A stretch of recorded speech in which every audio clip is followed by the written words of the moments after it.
कार्यक्रम व्यक्ति विषय र विशेषमा यहाँहरूलाई स्वागत छ। म नयन सापकोटा। आजको कार्यक्रममा हामीसँग स्टुडियोमा कुराकानी गर्नको लागि साहित्यकार तिला लेकाली हुनुहुन्छ। उहाँले यो साहित्यमा आफ्नो औपचारिक जुन सुरुवात गर्नुभयो, त्यो सुरुवात भनेको उहाँले 60को दशकमा उहाँले औपचारिक रूपमा सुरुवात गर्नुभयो र अहिलेसम्म उहाँको 5वटा कृति सार्वजनिक भइसकेका छन्। र यो 5वटा कृतिमा पछिल्लो कृति भनेको साझा आकाश हो। यो गएको मङ्गलबार मात्रै विमोचन भएको छ र उहाँ जन्मिनु भएको सङ्खुवासभा र उहाँ बस्नुहुन्छ बेलबारी र यो पूर्वमा साहित्यकारहरूको जुन जमघट हुने बाक्लो जमघट हुने गरेको कुरा पनि हामीले कता कता सुन्छौँ र त्यही ठाउँमा रहेर उहाँले आफ्नो साहित्य सिर्जनालाई अगाडि बढाइरहनु भएको छ।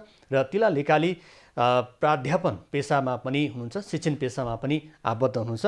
उहाँले यो प्राध्यापन बेलबारी बहुमुखी क्याम्पसमा गर्दै आउनु भएको छ। एकातर्फ शिक्षण पेसा, अर्कोतर्फ उहाँको साहित्यतर्फको उहाँको झुकाव, यो कसरी अगाडि बढिरहेको छ र साझा आकाश पछिल्लो कृति के हो। आज हामी हाइकुको विषयमा पनि कुराकानी गर्नेछौँ भने बाल गजल पनि उहाँले निकाल्नु भएको छ। यस विषयमा पनि कुराकानी गर्छौँ। स्वागत छ यहाँलाई। हजुर, धन्यवाद, नमस्कार। अब यहाँ शिक्षण पेसामा पनि हुनुहुन्छ र सँगसँगै साहित्य सिर्जनामा पनि यहाँ तल्लीन हुनुहुन्छ। 60को दशकदेखि चाहिँ यहाँको औपचारिक यो लेखन यात्रा प्रारम्भ भयो। त्यसभन्दा अगाडि चाहिँ यहाँले के गर्नुहुन्थ्यो? यो साहित्यमा चाहिँ यहाँको जुन औपचारिक जुन आगमन हुनुभन्दा अगाडि चाहिँ यहाँ के गर्नुहुन्थ्यो? हजुर, धन्यवाद प्रश्नको लागि। यसभन्दा अगाडि चाहिँ म सानैदेखि केही लेख्नलाई चाहिँ चाहने। अगाडिको डायरीहरू पल्टाएर हेर्दाखेरि मेरो अब पहिला त त्यो एउटा सायरी लेख्ने खालको होइन त्यो प्रथा रहेछ। तर मैले चाहिँ अरूलाई लेखाएर होइन, मेरा आफ्नै भावनाहरू लेखेको अब औपचारिक अब एकदम क्लिष्ट नभए पनि रचनाहरू निकै रहेछन्। अझै पनि मैले त्यो डायरी सुरक्षित राखेको छु, केही लेख्दै आउँदो रहेछु। अब हुँदै बस्दै गर्दा म सङ्खुवासभामा जन्मिएर मोरङ, अहिले मोरङ छु। अगाडि मेरो माइती चाहिँ झापा हो। त्यहाँ झापामै बस्यो, दमकमा हो, दमकमा त्यहीँ बस्यो, पढ्यो। विवाह भयो 49 सालमा। अब विवाह अगाडि त्यो स्कुले जीवन, कलेज जीवनमा केही थोरै लेख्दो रहेछु। त्यो डायरीको कुरा मैले गरेँ। अब विवाह भइसकेपछि त अब महिलाहरूको थाहा नै छ, एकचोटि फेरि पुनर्जीवन पाउनुपर्छ। घर परिवारलाई हेर्नुपर्ने, समय दिनुपर्ने लगायतका विषयहरू त छँदैछन्। अनि 49 सालमा विवाह भयो। त्यस पछाडि अब बच्चाहरू, घर परिवार, अनि मेरो पढाइ पनि मैले इन्डिङ गरे होइन, मैले सुरु मात्रै गरेको थिएँ, ब्याचलर। ती सबै कुराहरू गर्दै जाँदा अब त्यो तुरुन्त त्यो बेलामा सम्भव भएन।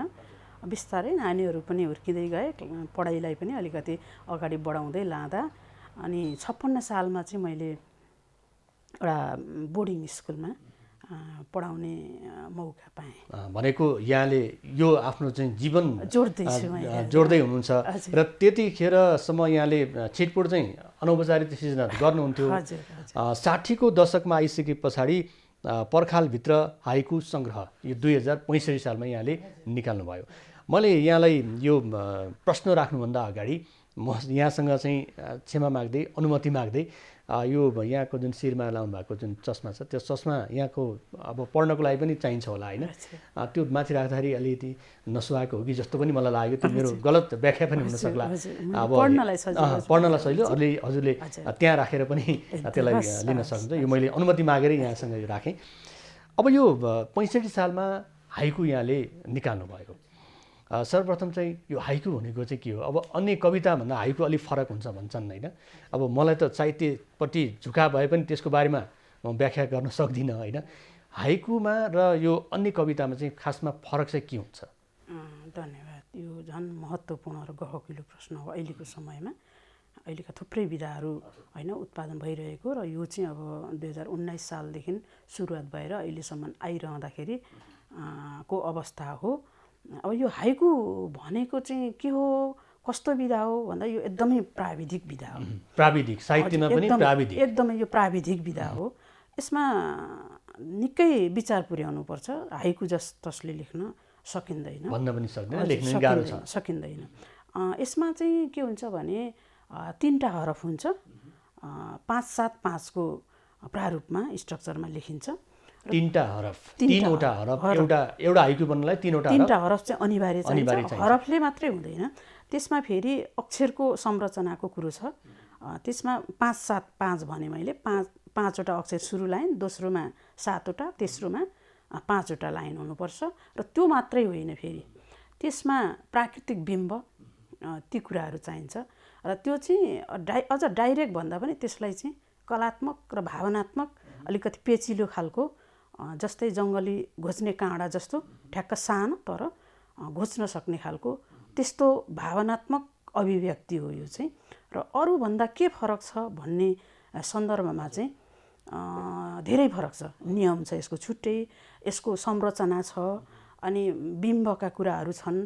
त्यति मात्रै नभएर सानो विधा छ, तर एउटा हाइकुले एउटा सिङ्गो उपन्यास जस्तै त्यसले बिम्ब बोक्छ। त्यसले हजुर, बिम्ब चाहिँ त्यति भनेको यो चाहिँ हाइकुमा हामीले यो छेड हुन्छ, त्यसमा छेडखानी हुन्छ र पेचिलो पनि हुन्छ, यो तिखो पनि हुन्छ। काँडाले कतिको घोच्छ भन्ने कुरा त हाइकु लेखन र त्यसको स्वादले चाहिँ निर्भर गर्ला, होइन उसो भए? हजुर। अब लेख्न त अब अहिले जसरी पनि लेखिएको छ, तर लेख्नु वास्तविकता चाहिँ त्यसको चाहिँ भनेको एउटा चाहिँ राम्रो हाइकु हुनको लागि गुण चाहिँ के पूर्णता हुनुपर्छ? गुणलाई चाहिँ हामीले कसरी मापन गर्ने? गुणलाई चाहिँ मैले भने 3 हरफको एउटा, अनि हजुर 5-7-5 को कुरो, बिम्बको कुरो, प्राकृतिक बिम्ब। त्यो भनेको यो 5-7-5 लाई अलिकति प्रश्टाउनु पर्यो। 5-7-5 भनेको के हो? 5 अक्षर। 5 अक्षर। त्यो चाहिँ अक्षर भनेको पनि फेरि अक्षर चाहिँ त्यो उच्चारणको आधारमा चाहिँ 5वटा अक्षर हुनु, त्यो बनोट चाहिँ त्यसरी हुनुपर्छ। लगभग यिनै हुन् यो हाइकुका प्राविधिक कुराहरू। त्यति भएपछि चाहिँ सामान्य लेख्न सकिन्छ। अब त्यो त आफ्नो क्षमता कति छ, अनि अब बिम्बहरू प्रतीकहरू कसरी लगाउन सकिन्छ, अब के भावको हो, त्यसलाई त्यसरी लेख्न सकिन्छ। अब एउटा यो हाइकु नै हामी यहाँको सुन्छौँ, होइन? अनि त्यस पछाडि अन्य कविता त यहाँको बिस्तारै बिस्तारै सुन्दै जाउँला। यतिखेर यो हाइकु पछिल्लो समयमा चाहिँ पहिला चाहिँ हराएको जस्तो थियो, अहिले फेरि मानिसहरूले चाहिँ त्यसलाई चाहिँ अलि यो उज्याउन थालेको जस्तो देखिएको छ। एउटा हाइकु यहाँको सिर्जना सुनौँ, त्यस पछाडि फेरि कुराकानीको क्रमलाई म जोड्छु। हजुर। अब धन्यवाद यहाँलाई। मैले अघि पनि भने, मैले पनि हुन चाहिँ धेरैजनाले राम्रा छन् चाहिँ भन्नुहुन्छ मेरो पनि, र मलाई नै पनि ठ्याक्कै केही मिलेको छैन कि जस्तो लागे तापनि त्यो भन्दा भन्दै म एउटा यहाँ बिम्बात्मक फुच्ची बाछीले कसरी तार्छे गुरु, फुच्ची बाछीले कसरी तार्छे गुरु, यसमा आएर रोक्यो बैतरणी नदी। फुच्ची बाछीले कसरी तार्छे गुरु बैतरणी नदी। यो 3 हरफ भएन? हजुर, यो एउटा, हजुर 3 हरफ, 3 हरफको एउटा हाइकु भयो। हजुर, यो मैले सकाएँ। अब यो यसमा त अब यसले भन्न खोजेको चाहिँ के हो त? हजुरले के बुझ्नुभयो? यसले बाण चाहिँ कसरी हान्यो? हजुरले के बुझ्नुभयो? अब फुच्ची बाछीले कसरी तार्छे गुरु बैतरणी नदी। हजुर। भनेको जुन ल्याकत हुँदैन, त्यो ल्याकत नभइकन त्यो सपना देख्नु पनि उचित होइन भन्ने मैले प्रारम्भमा बुझेँ। हजुर, ठिक छ। हजुर, त्यो त अब हामीले कसरी बुझ्छौँ त्यो मेरो बुझाइ यो रह्यो आफ्नो। हजुर, हामी अब पाठकको होइन बुझाइ पनि हुन्छ, तर यो चाहिँ मेरो यो हाइकु चाहिँ सिधै छ जस्तो लाग्छ फेरि मलाई। यो चाहिँ त्यो व्यङ्ग्यात्मक पनि छैन। अधिकांश मेरा रचना व्यङ्ग्यात्मक भन्दा पनि सिधा नै हुन्छन् जस्तो पनि लाग्छ मलाई, होइन? फुच्ची बाछीले हामी के छौँ भने गाई दान गरेर हामी चाहिँ स्वर्ग जान्छौँ, बैतरणी नदी चाहिँ पुच्छर समाएपछि, गाईको पुच्छर समाएपछि मात्रै बैतरणी बाटो जान सकिन्छ भन्ने सन्दर्भ त छँदैछ। त्यसमा पनि बाछी त्यो बिम्ब चाहिँ मलाई कसरी आयो भन्नुहुन्छ नि, मलाई अहिले यहाँ एकदम अड्किरहेछ त्यो बिम्ब मैले पक्रेँ। जुन बेला यो सिर्जना गर्नुभयो त्यो सिर्जनामा त तपाईँले त्यो परिदृश्य देख्नु भएको छ? थोरै पृष्ठभूमिमा भन्छु हजुरलाई।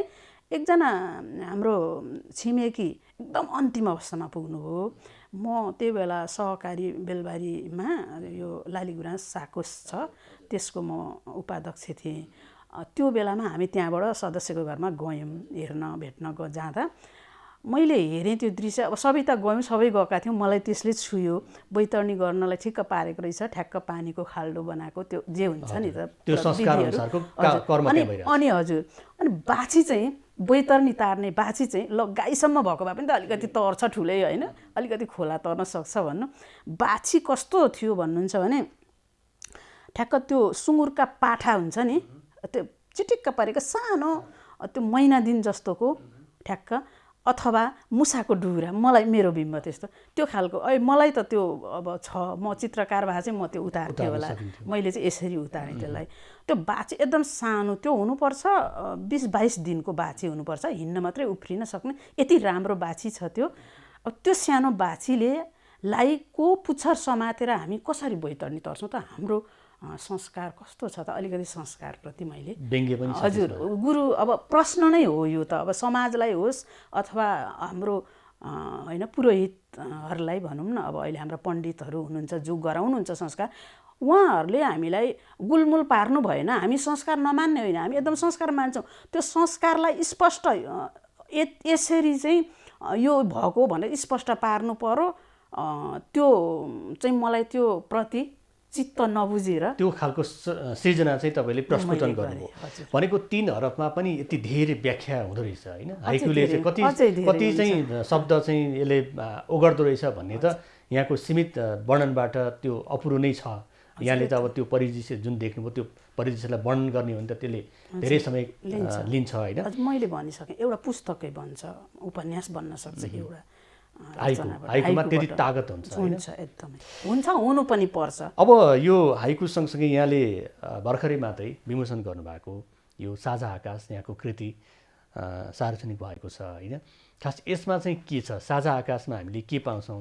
अब हुन त यो साँच्चीकै साझै आकाश हो, आकाश कसको मेरो हाम्रो भन्ने कुरै भएन, यो सबैको साझै हो। तर पनि यो हरेक देशले चाहिँ आफ्नो जमिनमाथिको आकाशलाई चाहिँ मेरो भन्ने चलन पनि रहेछ। फेरि यो साझा आकाश कसरी भइरहेछ? धन्यवाद यो प्रश्नको लागि यहाँलाई। यो साझा आकाश मेरो कविता कृति मैले हजुरलाई अघि जोड्दै थिएँ। 49 सालमा विवाहपछि मैले अनि 56 सालमा बोर्डिङमा काम गर्न थालेँ। जे घरबाट समाजतिर निस्केँ, गर्दै गर्दै यो 62 सालमा संस्था स्थापना गऱ्यौँ हामीले बेलबारीका स्रष्टाहरू मिलेर। अनि त्यस पछाडि लेखिँदै आएका कविताहरू यी हुन्। त्यसमा अब कविता 62-65देखि लेख्दै गयो। ती जति कविताहरू लेखियो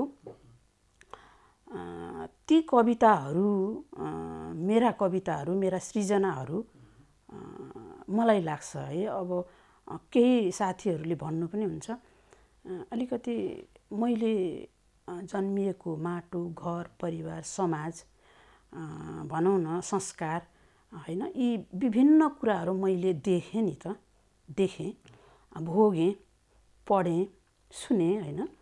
यी सबै कुराहरू जुन चाहिँ ती सबै कुराहरू माथि को खबरदारी छन् भन्ने मेरो यो साझा आकाशमा हजुर त्यो पाइन्छ। हजुर। अब यसमा त तपाईँले मैले अघि एक बिचमा एउटा पाना पल्टाउँदाखेरि धेरै वर्ष अगाडि त्यो कोर्नु भएको सिर्जना पनि यसमा समावेश छ। भनेको यो चाहिँ यो एउटा चाहिँ यो सङ्ग्रहको रूपमा आएको छ। साझा आकाश चाहिँ अघि पछि लेखिएका कोरिएका सृजनाहरूलाई एकत्रित पार्ने काम चाहिँ साझा आकाश हो, यो भन्न मिल्छ?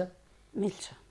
यो मेरो लगभग 65 सालदेखिका अहिले भर्खरैसम्मका जेस यो विमोचन, यो भनौँ न, यो साल अगाडि चाहिँ भनौँ, यो जुन 78 सालभन्दा अगाडिसम्मका रचनाहरू यसमा सङ्ग्रहित छन्।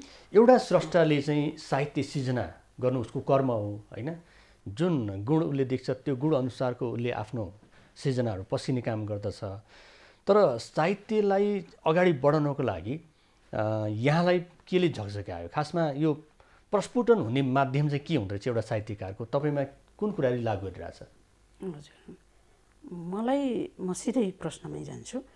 मलाई यी जुनसुकै पनि रचनाहरू कोर्ने वातावरण चाहिँ मेरो समाज, परिवार, म माथि घटेका घटनाहरू, लगायत मैले भने अघि पनि भने देखेका सुनेका पढेका सम्पूर्ण यी सामाजिक कुराहरू, यी घटनाहरू, संस्कार, संस्कृति, विकृति, विसङ्गति यी सबै कुरा नै यो रचना सृजना गर्ने प्रेरित भनेको साहित्यमा सबै सत्य हुँदैनन्, सबै असत्य पनि हुँदैनन् भन्छन् होइन?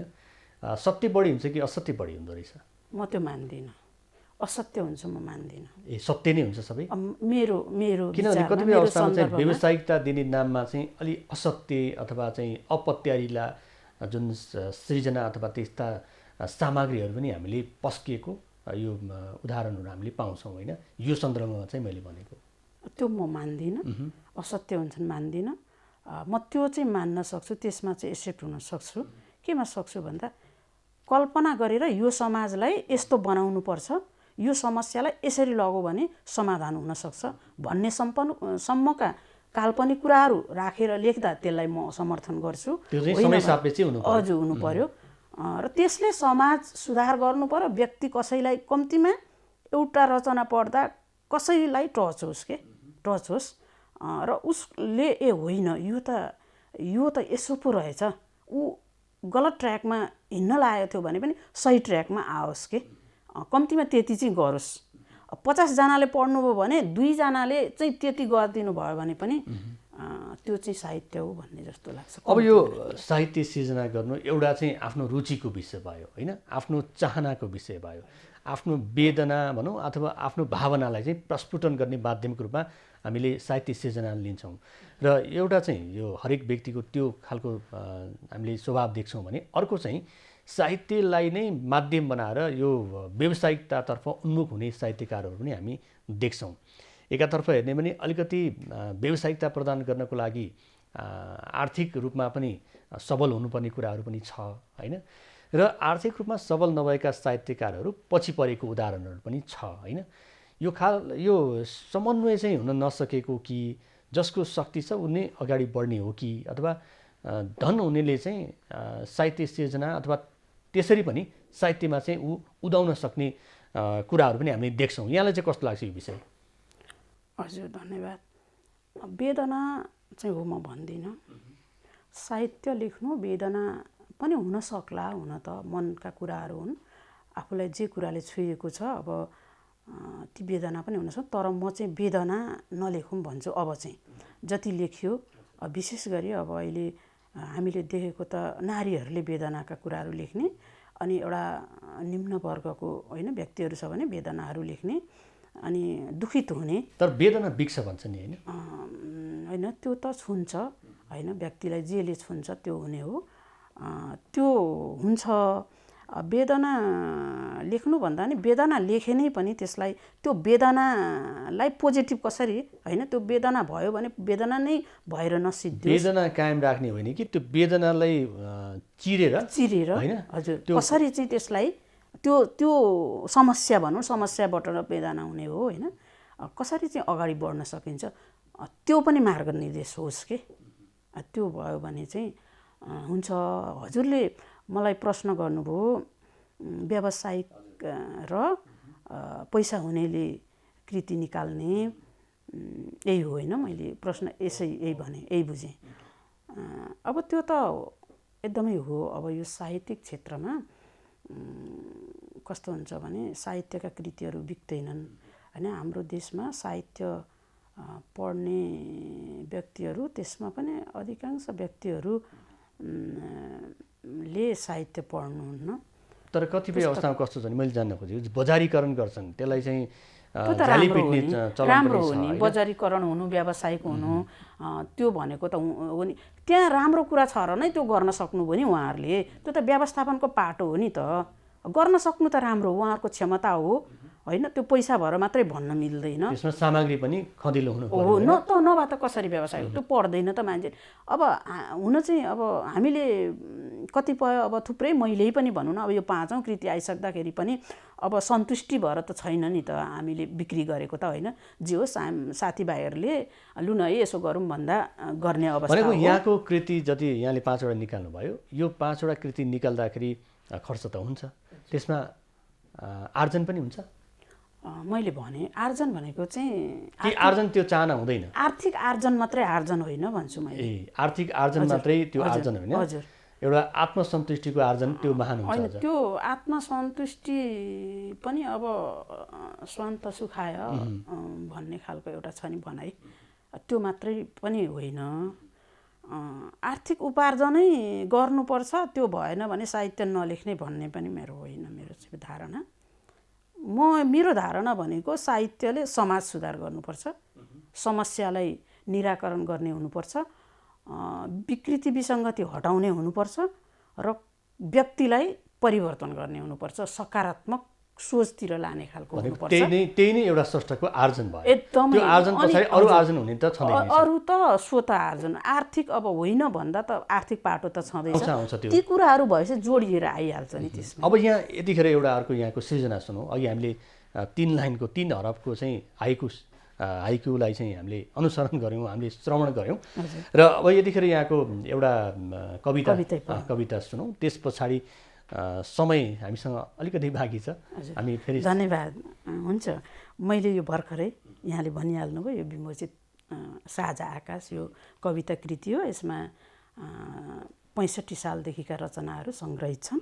यसमा 31वटा रचनाहरू सङ्ग्रहित छन्, लामा पनि छन्, छोटा पनि छन्। यतिखेर छोटो सुनौँ। म छोटो सुनाउँछु। यसमा छन्द खालका पनि छन्, छन्दको गन्ध आउने पनि छन् भन्नुभएको छ, तर म छन्द लेख्न जान्ने मान्छे होइन। मैले छन्द बहर यीका कुराहरू नगरिकन त्यो होलान् आफ्ना ठाउँमा, त्यो भन्दा विचार चाहिँ त्यो पढेपछि विचार परिवर्तन हुनु पर्यो व्यक्तिको भन्ने हिसाबले मैले रचना गर्छु। र यही सन्दर्भमा मैले मेरो यो कृतिबाट म धुलो भन्ने छोटो छ, एकदमै छोटो छ। कविताको शीर्षक चाहिँ म धुलो। हजुर। म धुलो, सिङ्गो पृथ्वी मेरो शरीर हो। म धुलो, सिङ्गो पृथ्वी मेरो शरीर हो। कैद गर मेरा विचारहरू, कैद गर मेरा विचारहरू। ठोक घनले मेरो शरीरका आँख्लामा, अथवा कुल्च काँटीका जुत्ताले। म उडेर पुग्छु माथि र फोटो खिच्छु तिम्रा काला करतुतहरूको। धन्यवाद। भनेपछि एउटा व्यक्ति पृथ्वी बन्ने कुरा पनि छ होइन, त्यसपछि धुलो बनेको कुरा पनि छ।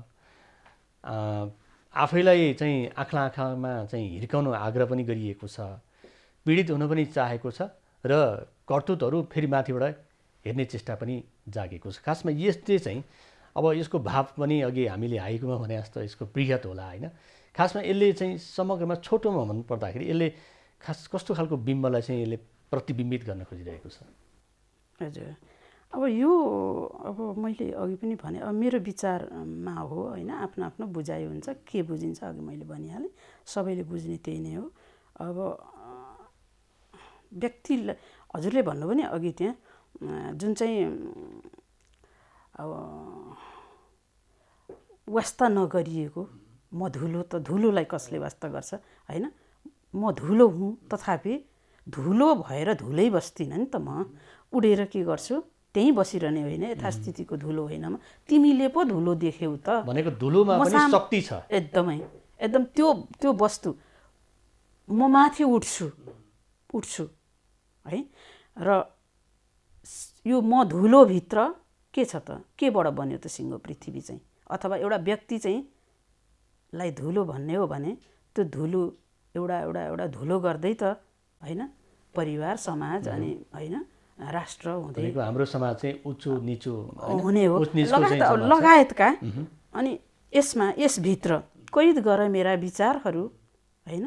थुप्रै अब व्यक्तिहरूका विचारहरूलाई जोसुकैले जतिसुकै दबाए पनि होइन के त र अथवा के गर ठोक घनले, त्यति नै गर्छौ, ठोक्छौ, हिर्काउँछौ, पिड्छौ भने पनि झन् पिट्यो भने के हुन्छ त, धुलोमा झन् हिर्कायो भने के हुन्छ, त्यसले त उसलाई त ऊर्जा दिन्छ र अझ माथि उठ्छ र के गर्छ, काँटीका जुत्ताले कुल्च्यो भने पनि माथि उठेर ती नराम्रा काला करतुतहरू जुन छन् तिनीहरूलाई फोटो खिचेर दिन्छु, अथवा होइन त्यति भएपछि त के हुन्छ, फोटो खिचेपछि छर्लङ हुन्छ, त्यो छर्लङ्ग कर्तुत्वहरू हुन्छ। छर्लङ हुन्छ। अब अझ भनेको त्यो यस्तो थियो, धुलोमा त्यति ताकतको कुरा यहाँले गर्नुभयो। यो भनेको कोही पनि व्यक्ति चाहिँ यो एउटा चाहिँ शक्तिवान र शक्तिहीन सामान्य छैन, सबै व्यक्तिमा शक्ति छ भनेको शक्तिवान र शक्तिहीन हुँदैन, त्यसको चाहिँ एकदमै क्षमता सामर्थ्यमा चाहिँ फरक मात्रै पर्ने हो। परेको हो। त्यसमा पनि तपाईँ यहाँ वातावरणका कुरा आएनन् होला, यो छोटो छ, यी कुराले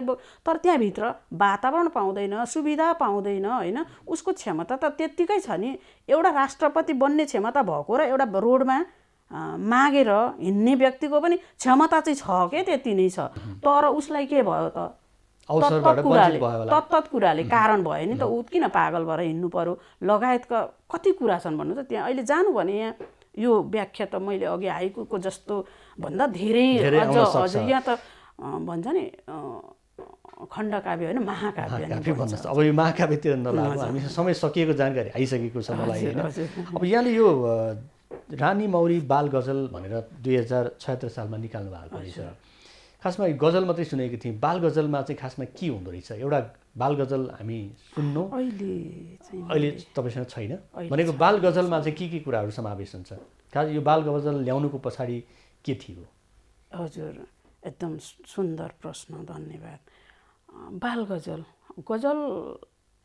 भनिन्छ एउटा शृङ्गारिक विधा भनेर भनिन्छ। शृङ्गारमा एउटा नारीमाथि इङ्गित गरेर, अब त्यो होइन राजा महाराजाका पालामा महिलाको आकर्षण अथवा उसको के भन्छ सुन्दरतालाई देखाउने खालको मात्रै गजल भनेर धेरैले गजलको परिभाषा त्यसरी गर्नुभएको छ। तथापि त्यो एउटा बारा लगाएको जस्तो भयो, त्यो चाहिँ न्यारो भनौँ न साँगुरो अर्थ भएको अवस्थामा अहिले चाहिँ सर्जकहरूले के गर्छ, त्यसलाई तोडेर होइन फराकिलो बनाउनु भएको छ। एउटै गजलबाट विभिन्न विधा, सामाजिक विकृति, महिला पुरुष होइन के भन्छ प्रकृति लगायत यी सबै क्षेत्रका चाहिँ रचना गरेर गजल लेख्ने गर्नुभएको छ।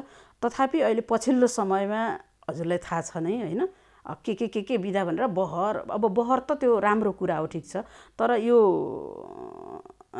अरू कुराहरू त्यसका पनि विभिन्न ब्रान्चहरू छुट्याएर आइरहेको अवस्था छ। त्यो अवस्थामा पनि बालबालिकाको चाहिँ अब त्यो महिलासँगको सम्बन्धित बालबालिकालाई चाहिँ खोइ टच गरौँ, अरू क्षेत्र चाहिँ खोइ टच गरौँ होइन गजलले, र त्यो पनि छुनुपर्छ। यो भनेको ज्ञात्मक विधा हो, यसलाई म मान्छु।